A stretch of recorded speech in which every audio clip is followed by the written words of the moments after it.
Welcome back. Today we got another job on the Jeep to do. We're going to change the shock absorbers here. They are ES 9000s and they got about 60,000 miles, and yeah, you can feel they're losing a bit of efficiency because the harder springs and the damper combination wasn't really ideal, and now in recent days it developed a bit of ringing on the springs, so I think they're just dying. We also changed the control arm because these are the first ones and got well over 150,000 miles now. The rubbers are completely cracked. Yeah, there is a lot of movement in the front axle, so that's gonna go. The challenge is actually the bolts, which are those. They're 21 millimeters. Maybe there is some imperial equivalent. The bolts are 9/16. Almost impossible to get them here. I use M14 to replace them. The difference is 0.29 millimeters, so the 9/16 is 14.29. The 14 millimeter is obviously 14 millimeters. Shouldn't make a difference. As long as we torque it to the spec of the bolt, which is about 150 Newton meters, we should be fine. The same at the front. There's a bolt down here.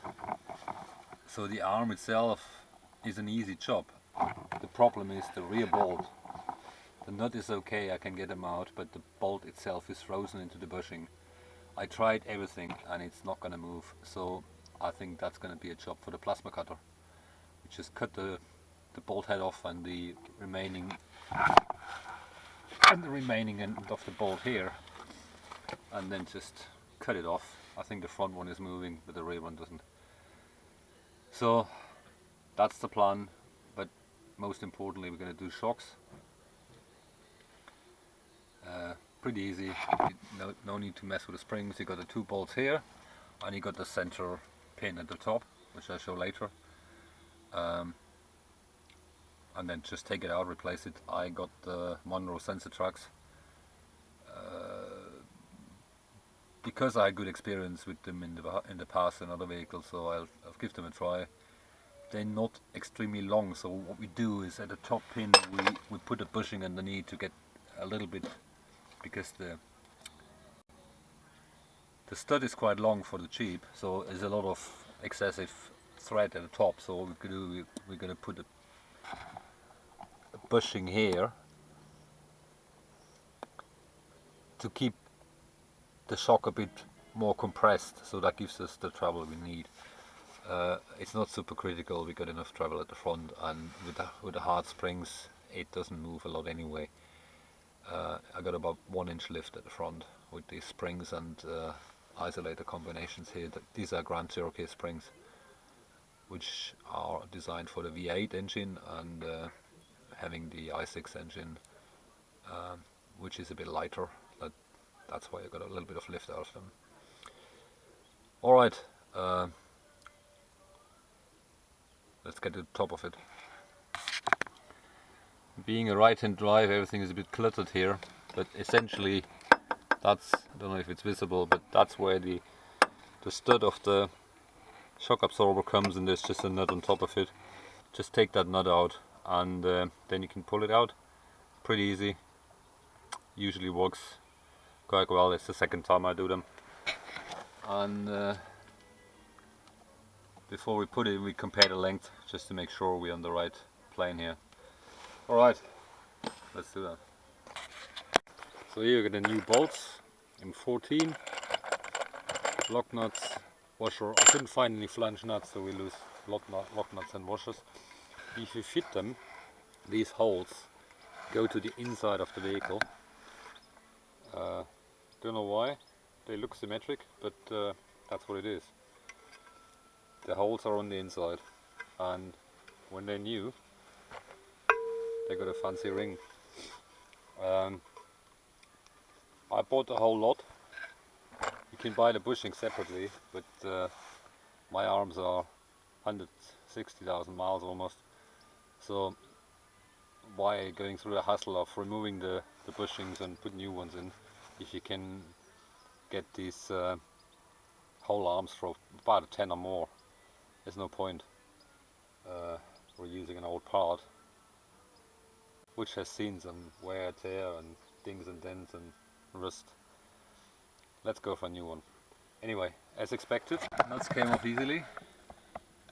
Front bolt moves, so I remember that right. The rear one doesn't give a millimeter. It's completely stuck in the bushing.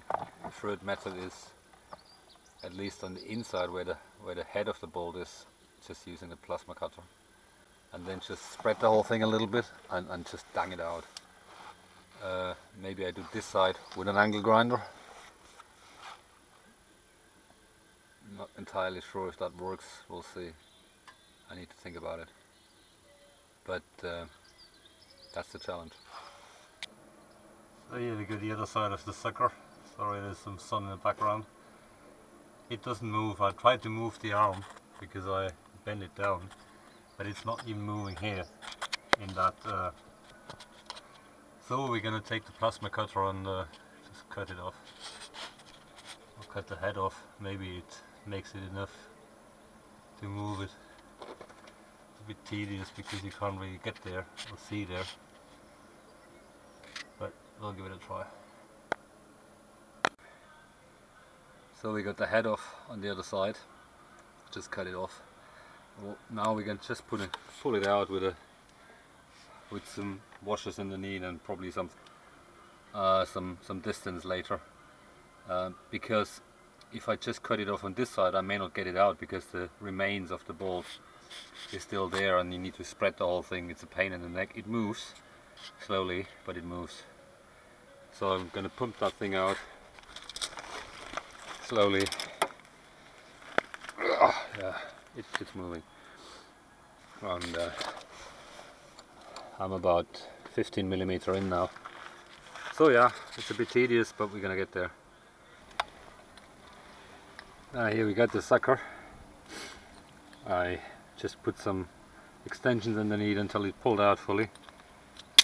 So if you look at that, there's no wonder that this didn't move. It was completely seized at this end here. So it worked out at the end. There is, that's the adjuster. I'm going to take that out. Maybe it's not super visible at the moment. I'm going to take that out and clean it a little bit, because that's where you adjust the position of the arm itself. To do it right, you should actually measure everything, which I don't. I push it a little bit further forward because that gives you better handling, because the left side is a bit shorter than the right side anyway, just by design. Yeah, let's take that out. It's just these two bolts here. It's not a race car, it's a truck, so that's super critical. Worst case, you wear your tires a bit more. That's probably the more concerning part.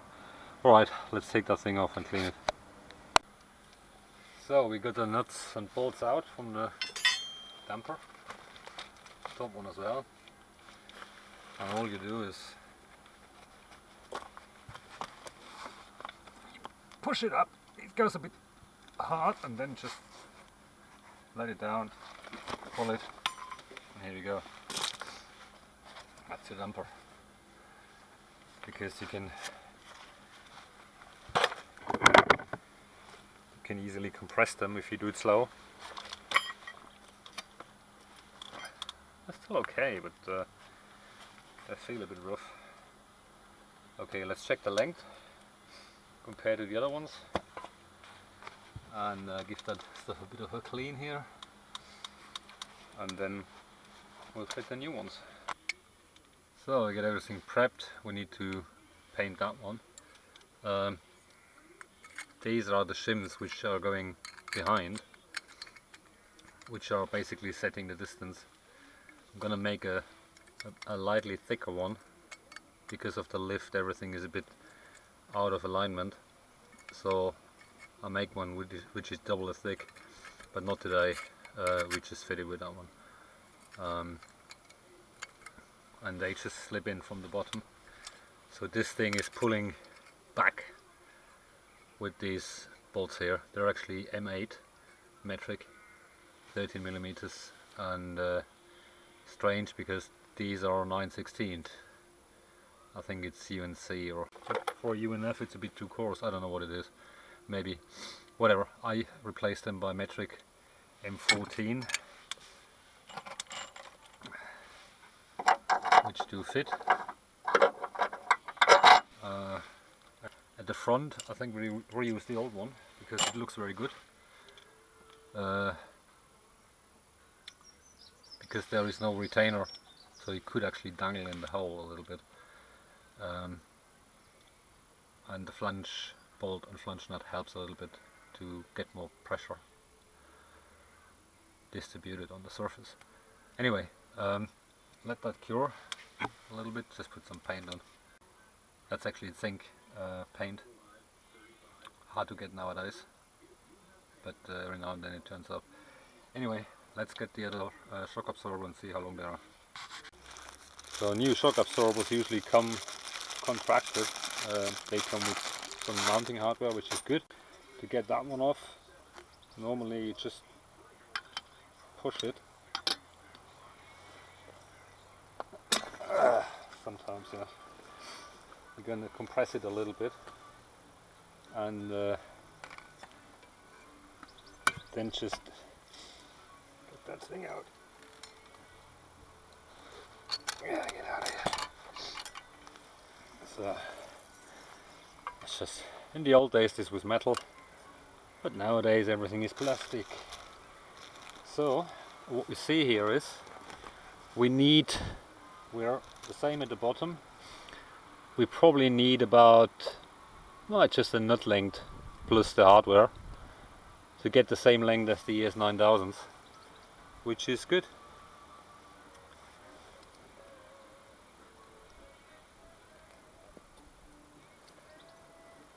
Yeah.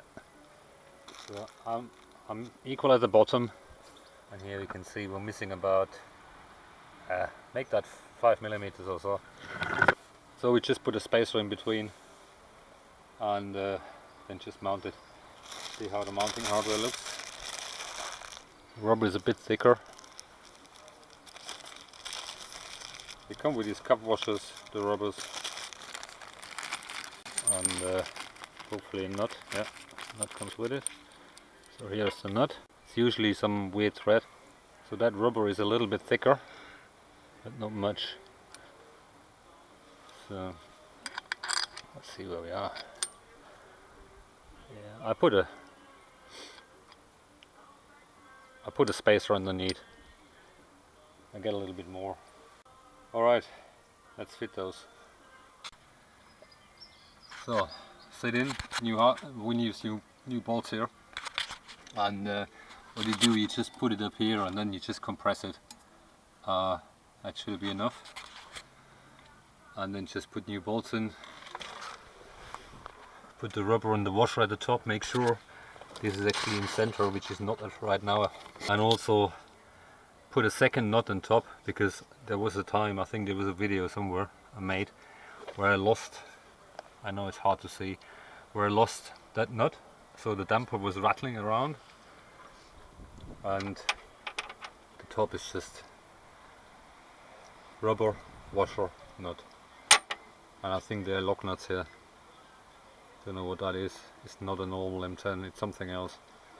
Anyway, yeah, let's fit that, and then we're done. Wait until this is dry. We need to paint the other one. We need to paint that one, and then we can fit the new arm. So we're ready to refit everything. Before you fit the bolts, use some anti-seize and just smear them. Generous, but don't smear too much on the thread, because otherwise otherwise the torque figures are different.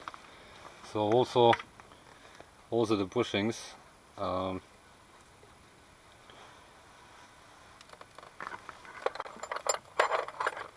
That should stop it from rusting in again. I prefer a bit too much than too less.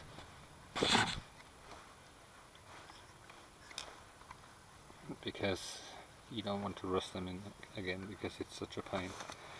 Again, think the holes, these holes, go to the inside, and the bolt fits from the inside. I don't know why, but that's how it was, and that's how we're going to do it. So, just put the arm in, fiddle the bolt in. It's a bit of a pain. You can't see it. So let me do that. So I ended up putting this one in first because with all the stuff which is in there, it's pretty difficult to do it. So we are probably about 5 millimeters shy here, so we need to push that back a little bit. Ideally we just, because it sits on the jack here, so I think if you jack it up a little bit.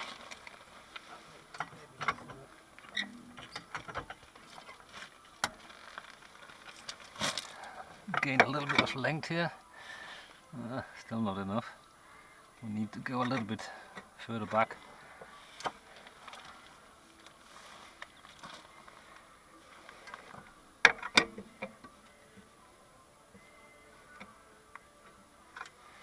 What I also do on this side, I put a washer inside,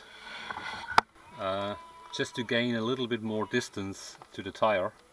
Because of the bigger tires, sometimes I'm rubbing here on the corner, only on full lock, but I think if there's enough clearance, so it wobbles around anyway, so if I put a washer in between, it's probably a bit helpful to do that. So we need to push that a bit apart here. I think I use a ratchet strap and just pull it forward. Okay, let's do that. So we got it all in. Don't forget this one before you tighten it up. We just used the ratchet strap and jacked it up a little bit more so the axle was coming a bit forward. Let's get some washers on there, nuts and bolts. Don't need to film that. It's pretty obvious. Tighten it up to 150 Newton meters, and then we're done.